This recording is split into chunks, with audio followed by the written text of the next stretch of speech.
கொண்டாடு the Chennai Silks ஆடைகளுடன். Let the celebrations begin. Your dream vacation to Bali starts from ₹22,999 only with GT Holiday. கஷ்டப்பட்டு சம்பாரிச்சு அதுக்கு சொத்து சேர்த்து வண்டி வாகனங்கள் எல்லாம் பெருக்கி ஒரு நல்ல ஒரு நிலைமைக்கு வந்து இருக்கும்போது அப்பதான் இந்த வீட்டில் ஒரு அளவு வந்து விழுகும். நிறைய வசதியா இருக்க வீட்டு பெண்கள் வசதியே இல்லாத பசங்களை கல்யாணம் பண்ணிட்டு போயிடுறாங்க. இவங்க என்ன பண்றாங்கன்னா போயிட்டு அந்த இடத்துக்கு ஏத்த மாதிரி தன்னை மாத்திக்க முடியாம இந்த பிள்ளைங்க என்ன பண்ணுது, திரும்ப வீட்டுக்கு வருது. வீட்டுக்கு வந்து வீட்டோட இருக்கிறது இல்ல, அம்மா கிட்ட தன்னோட கஷ்டத்தை சொல்லி இவங்க கிட்ட இருந்து பணத்தை வாங்கி கொண்டு போறாங்க. அதாவது இந்த பொண்ணு வந்து அப்பாவையும் அம்மாவையும் ஒரு பணம் கொடுக்கும் இயந்திரமாக பார்க்க ஆரம்பிச்சிட்டா. இந்த கைப்பிடி அரிசி சேர்த்தாக்க ஒரு மாசத்துக்கு அரிசி வரும்னு சொல்லுவாங்க. அந்த மாதிரி இந்த பொண்ணு சிறுக எடுத்துட்டு போயிடுச்சுன்னா மொத்த சொத்துமே போயிருமா இல்லையா? அதாவது அந்த இலகிய மனசு ஐயோ தான் பிள்ளை கஷ்டப்படக்கூடாதுன்னு இவங்க நினைக்கிற விஷயம் இவங்களுக்கு ஒரு பிரச்சனையா முடியுது. பெற்றோர்கள் வந்து ஒரு குழந்தை என்ன கேட்டாலும் அதை வந்து செஞ்சுக்கிட்டே இருக்கணும்னுங்கிற அவசியம் இல்லை. முன்ன வந்து போயிருச்சு அப்படின்னு கஷ்டப்பட்டுட்டு வருவாங்க. இப்போ போயிருச்சு இல்லையா, வந்துருச்சு வந்துட்டு போகும்போது சொத்தை எடுத்துக்கிட்டு போய்கிட்டு இருக்குது. பேரண்ட்ஸ் வந்து இவங்களுக்கு செய்ய கடமைப்பட்டவர்கள் அப்படின்னு நினைச்சுக்கிறாங்க. அது ஒரு மிக தவறான ஒரு கருத்து. அது ஏன்னா உன்னோட வாழ்க்கை நீயே தேடிட்டு போயிட்ட, அப்ப நீ எதுக்கு அவங்க கிட்ட கையேந்தி நிக்கணும்? நக்கீர நேயர்களுக்கு வணக்கம். நான் விஜய் சுதன். டிடெக்டிவ் மாலதி மேம் அவங்க நடத்தின பல கேசஸ் பத்தி ஒவ்வொரு எபிசோட்லையும் பேசிட்டு இருக்காங்க. இன்னைக்கும் அதே மாதிரி ஒரு கேஸ் பத்தி தான் பேச போறோம். வணக்கம் மேடம். வணக்கம் தம்பி. இன்னைக்கு என்ன கேஸ் மேடம்? இன்னைக்கு என்ன கேஸ்? எல்லாம் தான் ஏமாந்து போறது, ஏமாத்துறது. குடும்பத்திலா வெளியிலையா? இது வந்து பெற்றோர்கள் தங்களை தாமே ஏமாற்றிக் கொள்வது. ஆமா, அதாவது என்னன்னா அந்த காலத்துல வந்து அதிகமா பணம் இருக்காது, சொத்து அதிகமா இருக்காது, இருக்கிறத கொஞ்சமா பகிர்ந்துக்கிட்டு எல்லோரும் சந்தோஷமா இருப்பாங்க. இன்னைக்கு வந்து எல்லாருமே ஓரளவுக்கு நல்லா ஏர்ன் பண்ணி ஒரு தான் குழந்தை வந்து தான் பட்ட கஷ்டத்தை தான் குழந்தை படக்கூடாது அப்படிங்கிறதுக்காக கஷ்டப்பட்டு சம்பாரிச்சு அதுக்கு சொத்து சேர்த்து வண்டி வாகனங்கள் எல்லாம் பெருக்கி ஒரு நல்ல ஒரு நிலைமைக்கு வந்து இருக்கும்போது அப்பதான் இந்த வீட்டில் ஒரு அளவு வந்து விழுகும். அதாவது குழந்தைங்க வந்து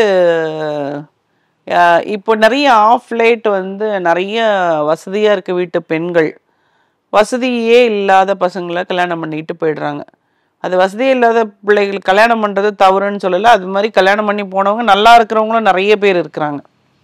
இவங்க என்ன பண்ணுறாங்கன்னா போயிட்டு அங்கே தன்னால் வந்து அந்த இடத்துக்கு ஏற்ற மாதிரி தன்னை மாற்றிக்க முடியாமல் இந்த பிள்ளைங்க என்ன பண்ணுது, திரும்ப வீட்டுக்கு வருது.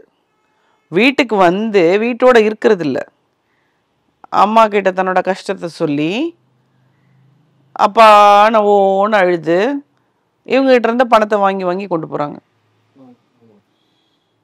சரிங்களா? இப்போ இந்த மாதிரி போகக்கூடிய ஒரு கதை தான் நாங்கள் இப்போ பார்த்துக்கிட்டு இருக்கிறோம். அவங்க என்னன்னா வந்து எங்ககிட்ட சொல்றாங்க, என் பிள்ளை நல்லா இருக்கான்னு பார்த்துக்கோங்க. அவங்களுக்கே தெரியுது இது சும்மா நாமக்கே வசதி தான் நாங்களுமே பண்ணிக்கிட்டு இருக்கிறோம். என் பிள்ளை வந்து வந்துருச்சு, பணம் கேட்குது, அதுக்கு வந்து கஷ்டப்படுதுன்னு சொல்லுது. அது ஏசியிலே இருந்த பிள்ளை அங்கே வீட்டில் ஏசி இல்லைன்னுச்சு, இப்போ ஏசி வாங்கி ஃபிட் பண்ணி கொடுத்துட்டோம். அதாவது அவங்களுக்கு பிடிக்காத ஒரு உறவு, அவங்க சொந்த பந்தத்துக்கு தெரியாத ஒரு உறவு, யாருக்குமே வெளியே சொல்ல முடியாமல் அவங்களால தன்னுடைய துக்கத்தை பகிர்ந்துக்க கூட முடியாது பக்கத்தில் இருக்கவங்க கிட்ட. அதை வந்து எங்ககிட்ட பகிர்ந்துக்கிறதுக்கே வருவாங்க. அதாவது யார்கிட்டயாவது சொன்னால் அவங்களுக்கு மனசு பாரம் இறங்கி போகும், அதுக்காகவே வருவாங்க. இவ்வளவையும் பண்ணி அந்த பொண்ணை வந்து அனுப்பிச்சுடுவாங்க. திரும்பி அடுத்த ஒரு ரிக்வெஸ்டோட வரும், எனக்கு இது வேணும் அது வேணும். அதாவது இந்த பொண்ணு வந்து அப்பாவையும் அம்மாவையும் ஒரு பணம் கொடுக்கும் இயந்திரமாக பார்க்க ஆரம்பிச்சிட்டா. நான் கேட்டேன், ஏங்க உங்களுக்கு கண் கூட தெரியுது, உங்களுக்கு நீங்க இவ்வளோ கஷ்டப்பட்டு நீங்க சம்பாரிச்சிங்கன்னு சொல்றீங்க, இந்த கஷ்டப்பட்டு சம்பாரிச்ச பணத்தை நீங்க வந்து எதுக்கு கொடுக்கணும் அப்படின்னு கேட்டா, ஒரே பிள்ளைங்க எங்களை கடைசி காலத்துல அதுதான் பார்த்துக்கும். நான் சொன்னேன், கடைசி காலத்துல பார்த்துக்கும் எல்லாம் கரெக்டு, ஆனா அது போய் தான் சுயகாலில் நின்று வந்து அம்மா இந்தா இன்னைக்கு உனக்கு நான் அதை வாங்கிட்டு வந்தேன்னு உங்களுக்கு ஏதாவது ஒரு பொருளை வாங்கி கொடுத்துருக்கா, இல்லை ஒரு சாப்பாடு வாங்கி கொண்டாந்து கொடுத்துருக்கா? வந்து உங்ககிட்டலாம் வாங்கிட்டு போகுது. இது எப்படி வந்து உங்களை பார்த்துக்கோன்னு நீங்கள் நினைக்கிறீங்க? இப்படியே நீங்கள் வந்து அது இன்னைக்கு வந்து இந்த என்ன சொல்லுவாங்க, சிறுக இந்த கைப்பிடி அரிசி சேர்த்தாக்க ஒரு மாதத்துக்கு அரிசி வரும்னு சொல்லுவாங்க.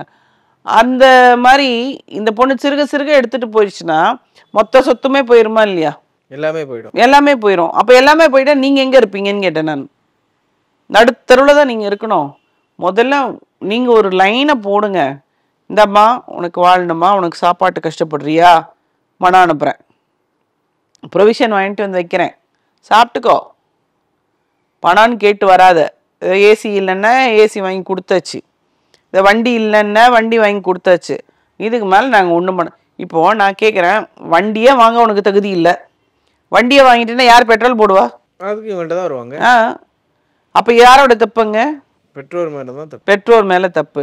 ஸோ அதாவது அந்த இளகிய மனசு, ஐயோ தான் பிள்ளை கஷ்டப்படக்கூடாதுன்னு இவங்க நினைக்கிற விஷயம் இவங்களுக்கு ஒரு பிரச்சனையாக முடியுது. இது என்ன, ஏன் அவங்க அதை பண்ணிக்கிட்டு இருக்காங்கன்னா, இந்த பிரச்சனை இருக்கிறது சொந்த பந்தத்துக்கிட்ட அவங்களால பகிர முடியல, அசிங்கமாக போயிடும். அசிங்கமாக போயிடுங்கிறதுனால பகிர முடியல. நான் என்ன சொல்கிறேன், கத்திரிக்காய் முத்துனா சந்தைக்கு வந்துடும். அப்போ நீ வந்து ஒரு காலகட்டத்தில் சொல்லி தான் ஆகணும். அப்போ நீங்கள் சொல்லிடுங்கன்றேன். சொல்லி இந்த மாதிரி நடந்துச்சு, அந்த பிள்ளை அங்கே போயிடுச்சுங்கிறத சொல்லிட்டா உன் மனசில் இருக்க ஒரு பாரம் குறையும். இந்த ஸ்ட்ரெஸ் வந்து நீ ஒரு 15 வருஷம் வாழக்கூடிய ஒரு நம்பரை 5 வருஷம் வாழ்க்கையவே கட் பண்ணிடும். ஸோ அதனால வெளியில் கண்டிப்பாக தெரிய போகுதுக்கு. பூனை வந்து கண்ணை மூடிடுச்சுன்னா உலகமே ரெண்டுதான் அர்த்தம் இல்லை. நாம் நினச்சிக்கிட்டு இருப்போம் வெளியில் இருக்கவனுக்கு தெரியாதுன்னு. ஆனால் நம்ம ஹிஸ்ட்ரி அவனுக்கு தெரியுங்க. ஊரே பார்த்துக்கிட்டு தான் இருக்கும். ஸோ அதனால ஒரு தெளிவான முடிவுக்கு பேரண்ட்ஸ் வரணும். இந்த சிங்கிள் பேரண்டிங்கில் நம்மளை அந்த பிள்ளை விட்டுட்டு போயிடுச்சுன்னா நம்மளை யார் பார்த்துக்குவா, பிள்ளை விட்டுட்டு போயிடுச்சுன்னா நம்மளை யார் பார்த்துக்குவா? நமக்கு ஆமாம். ஒருவேளை அந்த பிள்ளையே இல்லைன்ற அளவுக்கு ஆகி போயிடுச்சுன்னா என்ன பண்ணியிருப்பீங்க? நீங்களே தானே பார்த்துக்கிட்டு இருக்கணும். ஸோ அதுக்கு நம்மளை தயார்படுத்திக்கணும். பெற்றோர்கள் வந்து ஒரு குழந்தை என்ன கேட்டாலும் அதை வந்து செஞ்சுக்கிட்டே இருக்கணுங்கிற அவசியம் இல்லை. ஸோ நம்ம இதில் பார்த்தீங்கன்னா மோஸ்ட்லி இப்படி தான் வராங்க. என் பிள்ளை இந்த மாதிரி ஆயிடுச்சு, இப்போ ஆஃப் லேட் இது, முன்ன வந்து போயிருச்சு அப்படின்னு கஷ்டப்பட்டுட்டு வருவாங்க. இப்போ போயிருச்சு இல்லையா, போயிருச்சு வந்துருச்சு, போயிருச்சு வந்துருச்சு, வந்துட்டு போகும்போது சொத்தை எடுத்துக்கிட்டு போய்கிட்டு இருக்குது, பணத்தை வாங்கிட்டு போயிட்டு இருக்குது, காரை வாங்கிட்டு போயிட்டு இருக்குது, எல்லாத்தையும் இழக்கிறாங்க. அன்னையாரும் பத்மினியும் மாதிரி வீட்டுல இருந்து அம்மா எனக்கு இது வேணுமா, அம்மா இது வேணுமான்னு எடுத்துட்டு போற மாதிரி, அந்த காரை கேட்குற மாதிரி. ஆமா, அது மாதிரி மொத்தத்தையுமே வாங்கிட்டு போயிடுவாங்க. அதனால வந்து பேரண்ட்ஸ் வந்து வெளியில வந்து நிறைய வீட்டில் நடக்குது. நான் ஏன் சொல்றேன்னா, இந்த ஒரு ஒரு 2 மாசத்துல நான் ஒரு 15-20 கேஸ் இந்த மாதிரி நான் கேள்விப்பட்டேன். உங்கள்கிட்ட வந்ததே. ஸோ இது வந்து எனக்கு ஒரு மன உளைச்சலை தான் எனக்கு ஏற்படுத்தி இருக்கு. அதாவது என்னன்னா, குழந்தைங்க வந்து பேரண்ட்ஸ் என்ன கஷ்டப்படுறாங்க, அவங்க மனநிலைமை என்ன, அதெல்லாம் பத்தி அவங்களுக்கு கவலையே கிடையாது. அவங்க நல்லா இருக்கட்டும், அவங்க நல்லா இருக்கணும். பேரண்ட்ஸ் வந்து இவங்களுக்கு செய்ய கடமைப்பட்டவர்கள் அப்படின்னு நினைச்சுக்கிறாங்க. அது ஒரு மிக தவறான ஒரு கருத்து அது. ஏன்னா உன்னோட வாழ்க்கை நீயே தேடிட்டு போயிட்ட, அப்போ நீ எதுக்கு அவங்க கிட்ட கையேந்தி நிற்கணும்? இப்போ நீங்கள் சொன்னது இதானா, இல்லை நீங்கள் அதுக்கப்புறம் அந்த கேஸ் எடுத்தீங்களா? எடுத்து என்ன மாதிரியான ப்ரொசீட் பண்ணீங்க? இல்லை, நம்ம அவங்க வந்து என் பையன் என்ன பண்ணுறான், அவன் என் பிள்ளைய ஒழுங்காக வச்சுக்குவானா அப்படிங்கிறதுக்காக தான் வந்தாங்க. நம்ம போய் பார்க்கும்போது பார்த்தா அந்த பையன் வந்து பெரிய ஆட்டிடியூட் உள்ள பையன் ஒன்றும் கிடையாது. அதாவது ஒரு நம்ம சம்பாதிக்கணும், ஒரு லைஃப்பில் ஒரு நல்ல பொசிஷனுக்கு வரணும் அப்படிங்கிறதில்ல.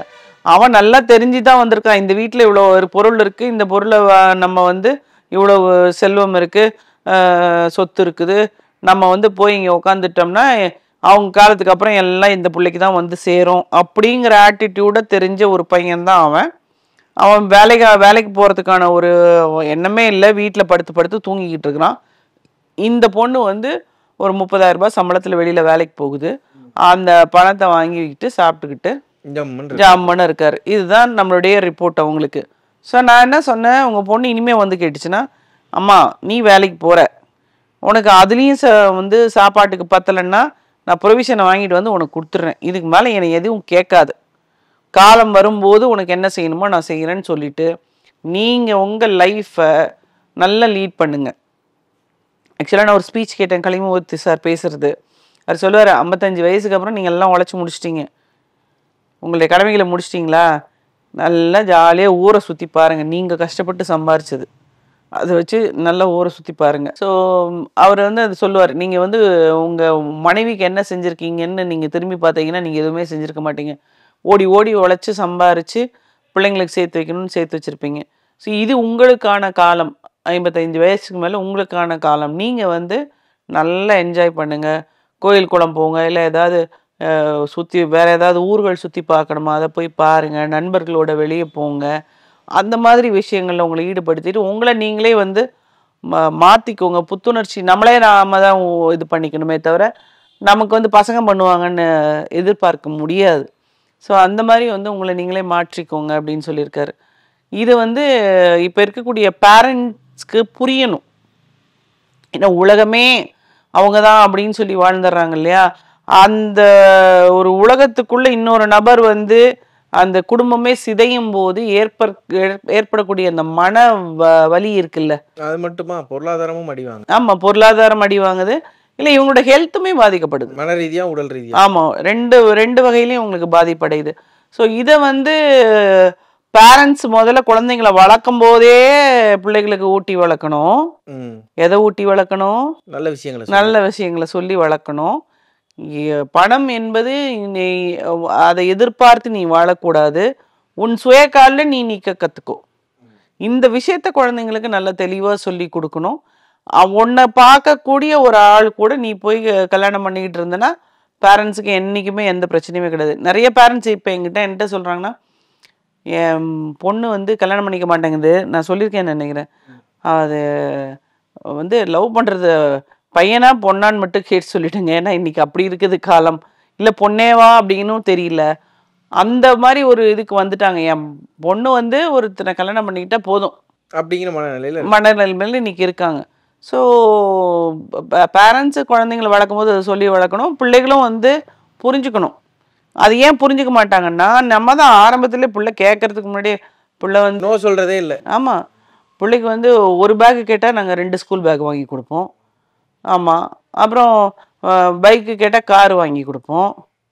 பல பேரோட தப்பு தான். ஆமாம், மொத்தம் பல பேரண்ட்ஸுக்கு இந்த எபிசோடு வந்து ஒரு அறிவுரையாகவும் இருக்கும், விழிப்புணர்வாகவும் இருக்குன்னு நினைக்கிறேன். இதே மாதிரி இன்னொரு எபிசோடில் சந்திக்கிறேன் மேடம். நன்றி. அதாவது கரெக்டு. இன்னொன்று வந்து பேரண்ட்ஸ் வந்து அவங்கள வந்து புத்துணர்ச்சியோடு கொண்டு போய்க்க வேண்டியது தான். இந்த பிள்ளைகளை நம்பி கிடையாது அப்படிங்கிறதையும் தெரிஞ்சுக்கணும். ரைட். உங்கள் நக்கீரன் இதழில் கதாசிரியர், தயாரிப்பாளர், இயக்குனர் என பன்முகம் கொண்ட திரைக்கலைஞர் VC குகநாதன் எழுதி வரும் சினிமா கொட்டகை. பரபரப்புக்கு பஞ்சமில்லா தொடர். வாங்கி படியுங்கள். நக்கீரன்.